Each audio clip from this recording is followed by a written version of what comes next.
manzan Allah. Ango da amarya. Allah ziranka da daga Habibullah. Ango da amarya. Wannan da sunnar su ce yawan kulla.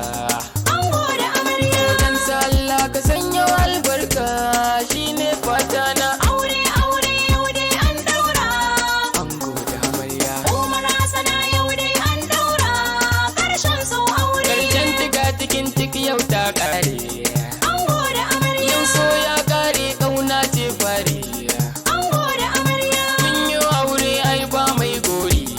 Ango da amarya. Kar ku faɗi ku dai kwaje sirri. Ango da amarya. Kun ɗau sori ba kauna jari. Ango da amarya. Fatan mu Allah sanyo alkairi.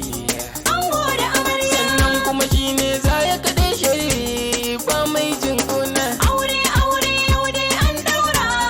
Ango da amarya. Umar Hassana yau dai an daura. Karshen su aure. Ango amarya ku kai wa kuɗa. Ango da amarya. Sai ku riƙe juna kun ji ba faɗa. Ango da amarya. To ku rufe kunne kar ku ɗaura da. Ango da amarya. Ba wanda zai raba rabbi ya haɗa.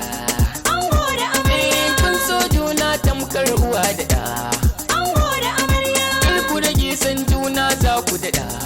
Ango da amarya. Kalle kai mu wata ranar so za mu zo suna. Aure aure yau dai an daura. Ango da amarya. Umar Hassana yau dai an daura. Karshen su aure. Kayar kirki sai ki mai kirki. Ango da amarya. In ya ci yayi santila da naki. Ango da amarya. Ki ta biyayya shine aikin ki.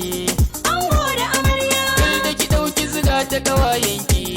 Ango da amarya. Ce duka ba a ciki kwai yan kirki. Ango da amarya. Masu murna da samun yancin ki. Ango da amarya. Sai ki ɗauki masu